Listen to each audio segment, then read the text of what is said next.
Hello, welcome back to the Quran readings. We're almost done with the good book. Almost done. We are gonna go through the end of February to the 1st of March just so we can get semi caught up.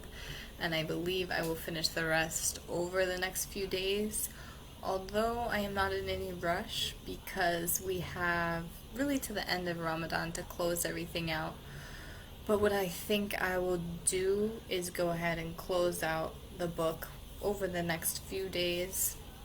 We'll take a good long break with the Quran and then we can go ahead and restart potentially in April or in May.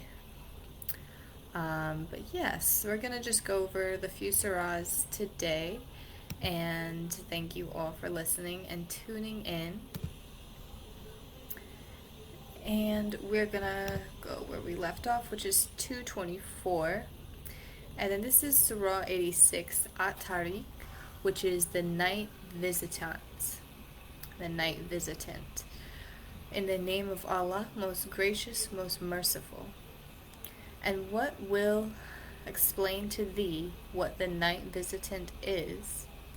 It is the star of piercing brightness. Now let man but think from what he is created. He is created from a drop emitted. And then let's go on to Surah 87, Al-Allah, which means the Most High, in the name of Allah, most gracious, most merciful. By degrees shall we teach thee to declare the message, so thou shalt not forget. And we will make it easy for thee to follow the simple path. Therefore, give admonition in case the admonition profits the hearer. The admonition will be received by those who fear Allah, but it will be avoided by the most unfortunate ones. And let me just correct this and say a little something. I always try to avoid delving too much into admonition because it makes people feel some type of way and it evokes emotion. I know just when I read it myself, I do feel that way. I do feel admonished. So sometimes I'll try to avoid it, but sometimes it's very necessary. And so as I was reading and transcribing these verses, it seemed like what is said needed to be said, and I really should not avoid saying certain things. Because the people that need to hear it will hear it, and the ones that don't hear it, it doesn't really harm because they're not hearing it anyway, so it's okay. So we're gonna go ahead and move along after I corrected that little typo there. As you can see, I've been out in the sun, which has been great this weekend. Got lots of sun. Okay, so Surah 88, which is Al-Ghashiyah, which is the overwhelming event. In the name of Allah, most gracious, most merciful. Therefore, going back into admonition. Sorry, I thought I was repeating myself.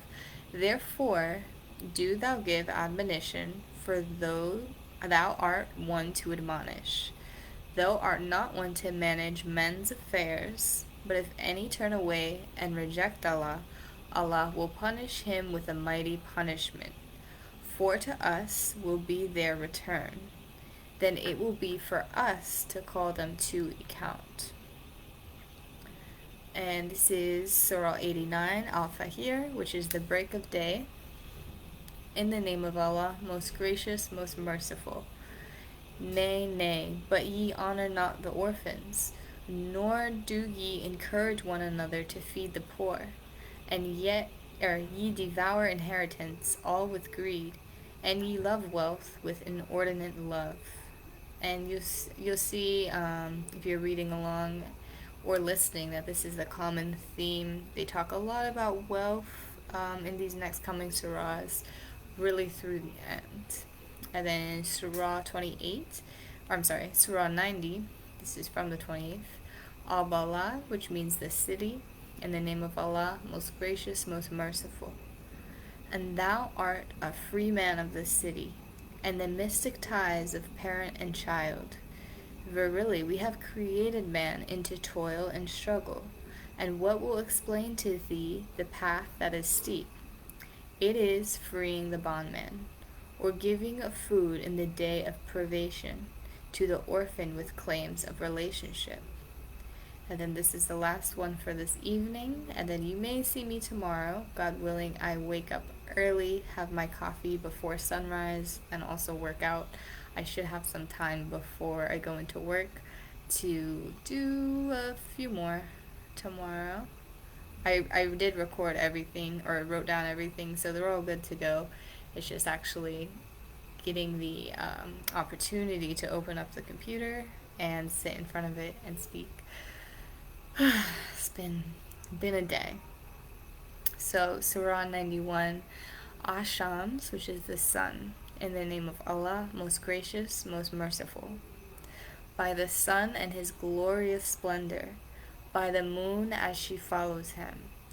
But the messenger of Allah said to them, it is a she-camel of Allah, and bar her not from having her drink.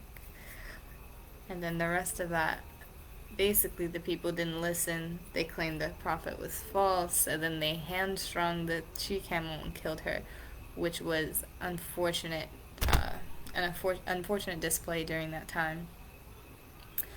But yes, that's all I'm gonna go for tonight. I was gonna go ahead and do everything, but we have several days worth. We're up until now. The 24th. So we just finished through the first. So we have about 23 more days worth of surahs. I'm gonna do a few each day until we are done. And then we close out Ramadan next month, and the fasting has been a challenge to say the least. It brings up all of the things that you don't want to bring up, that you usually comfort with food or having a drink or hydrating yourself or smoking, all of those things kind of disappear during the day, so you have nothing to decompress with or distract yourself with. But it's good. I'm happy I'm doing it. This is, I think, the 3rd year that I've been practicing Ramadan, and it's really good. Some days you slip up, and some days, you go out to eat, and it's not quite the breaking fast time, but that was more 2 years ago when I would do that, just a few days. But really trying to stay committed and on track this year, and you just get better and better every day. The spiritual rewards are really great. If anybody wants to take part in the last few weeks, or maybe next year, you can always just look up the days. But I actually was reminded of it because it was in the Apple calendar. I'm like, oh, Ramadan is coming. I always check the holidays to see what is coming up. So it's really good. I'm really, really happy most of the time doing it. And then by the time it's time to break fast, sometimes you're not even that hungry. You get kind of used to it. But I'm going to try to wake up early, have some coffee before sunrise, get what I need to do out of the way. That way I can remain focused all day, then come home and relax. So I will try to check in with you in the morning. Might be dark, but I'll have my light on. But that's really all I need to say tonight. God bless you all. We're going to get back into the Bible once we wrap this Quran up. And once we take a little break, we'll have more time to go through what the Bible has to say as well. But thank you all for listening. God bless. Have a great night.